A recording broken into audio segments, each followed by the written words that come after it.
ইউটিউবারের বিরুদ্ধে ব্ল্যাকমেলিং ও অর্থ আদায়ের অভিযোগ তুলে রাস্তায় শুয়ে কাঁদতে লাগলেন তৃণমূল কাউন্সিলর। ন্যায় বিচারের দাবিতে থানায় গিয়ে কান্নায় ভেঙে পড়লেন। এক ইউটিউবারের বিরুদ্ধে ব্ল্যাকমেলিং, হুমকি দিয়ে অর্থ আদায় এবং মানসিক হয়রানির অভিযোগ করেছেন একজন তৃণমূল কাউন্সিলর। ওই তৃণমূল কাউন্সিলরের অভিযোগ, ইউটিউবার শুভজ্যোতি চক্রবর্তী গত কয়েক মাস ধরে তাকে ব্ল্যাকমেল করছে। তার মতে, অভিযুক্ত তাকে ফোন করে 1 লক্ষ টাকা দাবি করেন এবং টাকা না দিলে তার বিরুদ্ধে সংবাদ প্রচার করে জনরোষ সৃষ্টির হুমকি দেন। কাউন্সিলর দাবি করেন তার বাড়ির কাছের একটি পুকুরের অংশ নির্মাণ কাজের জন্য ভরাট করা হয়েছে, যা জনরোষ সৃষ্টি করবে এই বলে তাকে হত্যার হুমকি দেওয়া হয়। এছাড়াও তাকে প্রাণনাশের হুমকি দেওয়া হয়েছিল। অভিযোগ উঠেছে যে অভিযুক্ত বলেছিলেন 1 লক্ষ টাকা দিলে তিনি পুরো বিষয়টি ব্যবস্থা করে দেবেন। উত্তরপাড়া পৌরসভার 13 নম্বর ওয়ার্ডের কাউন্সিলর মৌসুমী বিশ্বাস বলেন, আমি 3বারের কাউন্সিলর। আমার স্বামী সরকারি চাকরি করেন, আমি একটি কলেজে পড়াই এবং আমার ছেলেও প্রতিষ্ঠিত। আমি সবসময় সততা এবং স্বচ্ছতার সঙ্গে কাজ করেছি। কেউ আমার দিকে আঙুল তুলতে পারবে না। তিনি জানান, গভীর রাতে হোয়াটসঅ্যাপ কলের মাধ্যমে তিনি হুমকি এবং টাকার দাবি পান। তিনি কিছু কথোপকথনের রেকর্ড করে পুলিশের কাছে হস্তান্তরও করেছেন। তিনি অভিযোগ করেন যে তিনি এর আগে দলের নেতাদের এবং পৌরসভার চেয়ারম্যানকে ঘটনাটি সম্পর্কে জানিয়েছিলেন, কিন্তু কোনো সাহায্য পাননি। আবেগপ্রবণ হয়ে তিনি মুখ্যমন্ত্রী শুভেন্দু অধিকারীর কাছে হস্তক্ষেপের আবেদন জানিয়ে বলেন, হাত জোড় করে আপনাকে অনুরোধ করছি, আমাকে বাঁচান। আমাকে ক্রমাগত ব্ল্যাকমেল করা হচ্ছে। কি বলছেন তৃণমূল কাউন্সিলর মৌসুমী বিশ্বাস, শুনবো। আজকে দীর্ঘ প্রায় 10 দিন ধরে আমি ব্ল্যাকমেলিংয়ের শিকার হচ্ছি। আমি পৌরসভা 3বারের কাউন্সিলর। আমি নিজে চাকরি করি, সরকারি চাকরি। আমার হাজবেন্ড সেন্ট্রাল গভর্নমেন্টে চাকরি করে। আমার ছেলে ওয়েল এস্টাবলিশ। আমি পোস্ট করেছি যে আমি খুব স্বচ্ছতার সাথে কাজ করি। 4 তারিখের পরে আমি রাস্তায় নেমে ড্রেন পরিষ্কার, জলের লাইন দিয়ে আমি সব কিছু করি। কোনো লোক আমার বিরুদ্ধে কোনো কথা যদি বলতো, রাস্তায় দাঁড়িয়ে এখন যেটা হয়েছে, ইট ছোড়া, ডিম ছোড়া, কোনো কিচ্ছু কেউ। পৌরসভায় ঢুকেছি, এই মাত্র লোকে জড়িয়ে ধরছে আমাকে। মৌসুমীদি কেমন আছেন? রোগা হয়ে গেছেন, খুব টেনশানে আছেন। কিচ্ছু টেনশন করবেন না। কেন টেনশন করব? গণতন্ত্রের রায়, মানুষের ম্যান্ডেট, নতুন সরকারকে কাজ করতে দিতে আমি কোনো কিছুতে টেনশানে নেই। আমার যতদিন দায়িত্ব, আমি মানুষের কাজ করব। পৌরসভা একদিন ঢুকে এসে আমাকে বলছে বাইট দাও। না, আমি আমার বাড়ি নিয়ে কোনো বাইট দেবো না। হিয়ারিং হোক, যা হোক, আমি সব পেপার দেখাবো। কারণ আমি এই থেকে লোন নিয়ে বাড়ি করেছি। দিলাম না বলে সেই সন্ধ্যে থেকে শুরু করলো অশ্রাব্য ভাষায় আমাকে কালিমা লিপ্ত করছে। পবাদার ক্লাবে আমাকে ডাকলো। আমি পবাদাকে শ্রদ্ধা করি, ভালোবাসি। পবাদা মিউচুয়াল করাতে চেয়েছিল বলেই ডেকেছিল। সেখানে ওর বউ আর ওই ছেলেটি, সুশান্ত নাকি নাম, আমি ঠিক যাই না, সেই ছেলেটিও গেছে। গিয়ে আপনার বিরুদ্ধে জনরোষ, আপনি অ্যারেস্ট হবেন। তাছাড়া আমাকে হুমকি দিচ্ছে আমি নাকি মার্ডার হয়ে যাব। আমি বললাম, ভাই যদি এসব থাকে আমি অ্যারেস্ট হতে রাজি আছি।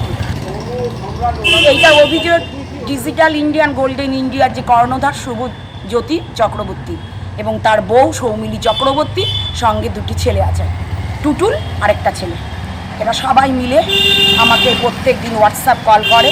আমি কিছু রেকর্ড করেছি, সেগুলো আমি পুলিশের কাছে সাবমিট করি। জাস্ট নাও 3 দিন ধরে মিলিং, কবে 10টার সময় পৌরসভায় এসে তুমি আমাকে টাকা দাও।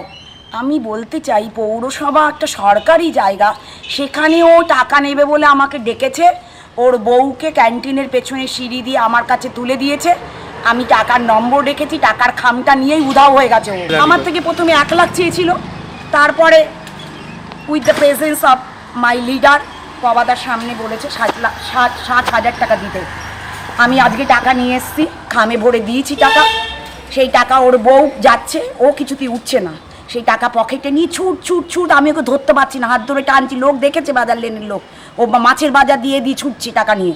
আমি ধরতে পারিনি ওকে। ওর ঘটনা পুলিশকে জানিয়েছি। পুলিশ সূত্রে জানা গিয়েছে এই ঘটনায় ইউটিউবার শুভজ্যোতি চক্রবর্তী এবং তন্ময় সর্দার নামে আরেকজনকে গ্রেপ্তার করা হয়েছে। পুলিশ পুরো বিষয়টা তদন্ত করছে। নিজের বিরুদ্ধে ওঠা যাবতীয় অভিযোগ উড়িয়ে দিয়েছে ধৃত ইউটিউবার শুভজ্যোতি চক্রবর্তী। তার দাবি তাকে ফাঁসানো হয়েছে। কি বলছে ধৃত ইউটিউবার, শুনবো শুভজ্যোতি চক্রবর্তীর কথা। চোর, চিটিংবাজ, কয়েকজন সিন্ডিকেট চালিয়ে কয়েক হাজার কোটি টাকা কামিয়েছে, কয়েকটা কাউন্সিলর হাওলাতের মাধ্যমে বিদেশে পাচার করে দিয়েছে কয়েক হাজার কোটি টাকা। বড় সিন্ডিকেট আমাদের ফাঁসানো হয়েছে। আমাদের হোয়াটসঅ্যাপ চ্যাট দেখলেই বুঝতে পারবেন আমরা একটা টাকাও চাইনি, মিথ্যেভাবে ফাঁসিয়েছে। এবং কয়েকজন তৃণমূল কাউন্সিলর যুক্ত আছে এর সাথে। কয়েক হাজার কোটি টাকা হাওলাতের মাধ্যমে বিদেশে গেছে। আমাদের কাছে কিছু প্রুফ চলে এসেছিল, ভিডিও ডিলিট করিয়েছে, আমাদের ভিডিও আমাদের ডিলিট করিয়েছে। এই বড় মাথা আছে, এর পেছনে ছোট চিটিংবাজ, তোলাবাজ, এখানে 4-5 জন বড় বড় তৃণমূলের মাথা আছে। এদিকে নিজের ছেলের বিরুদ্ধে সব অভিযোগ উড়িয়ে দিয়েছেন অভিযুক্ত ইউটিউবারের মা বুলা চক্রবর্তী। কি বলছেন তিনি, শুনবো। দেখো, ও কয়দিন আগে একটা নিউজ করেছিল, যে নিউজটা সত্যি নিউজ। এবার সবাই জানে, সবাই সেটাকে সাপোর্ট দিয়েছে। এই নিউজটা করার পর ওকে ওপেন থ্রেড দেওয়া হয়েছে। তারপরে আজকে বলেছে বাইট দেবে।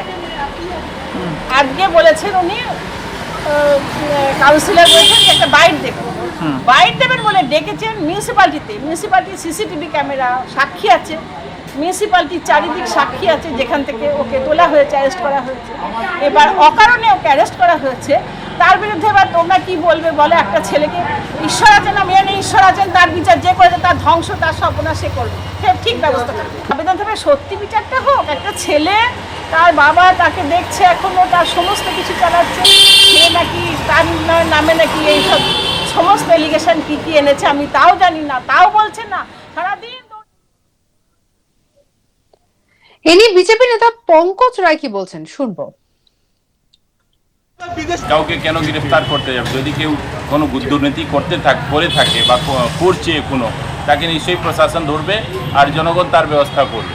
এখন দেখুন, এখন আইনের শাসন চলছে। আর যদি এরকম দুর্নীতি হয়েছে আর মিউনিসিপ্যালিটির ভিতরে হয়েছে, তারপরে শুনলাম নাকি কোনো ফুটেজ নেই। ফুটেজ কেন নেই? মিউনিসিপ্যালিটির ভিতরে ক্যামেরা খারাপ, নিশ্চয়ই সবাই মিলেমিশে এটা একজনকে ব্ল্যাকমেল করছে, ভাই তুমি খেয়েছো আমাকেও খেতে দাও, সেই জন্য হয়তো ভাগ বাটোয়ারা নিয়ে কোনো ঝামেলা হয়েছে। কুণাল ঘোষ নিজেই তো একটা সাংবাদিক, সবার আগে তো ওরই যাচাই হওয়া উচিত। আর দেখুন, সাংবাদিকও তো মানুষ, নেতারাও মানুষ, পুলিশও মানুষ, সিএরাও মানুষ, সিএসরাও মানুষ। তো আমি তো বলছি নিশ্চয়ই যে এই যে পুরনো যে সরকার 15 বছরে যারা লুটপাট চালিয়েছে, তার মধ্যে যদি আজকে মিউনিসিপ্যালিটিতে দুর্নীতি ধরা পড়ছে কাউন্সিলররা বিরুদ্ধে, কিন্তু তাদেরকে তো নিশ্চয়ই ওখানকার যে প্রশাসনিক অধিকারীরা আছে তারাও সাপোর্ট করেছে।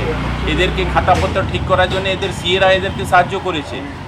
নিশ্চয়ই উনি যেটা বলেছেন, ওনার মতন সাংবাদিকরাও ওনার যে দিদিকে সাপোর্ট করে এইসব দুর্নীতি করিয়েছে, একদম ঠিক বলেছে। সাংবাদিক হোক, নেতা হোক, সিএ হোক, পুলিশ হোক, যেই হোক। সঙ্গে রাখুন আজ তাক বাংলাকে, সাবস্ক্রাইব করতে ভুলবেন না।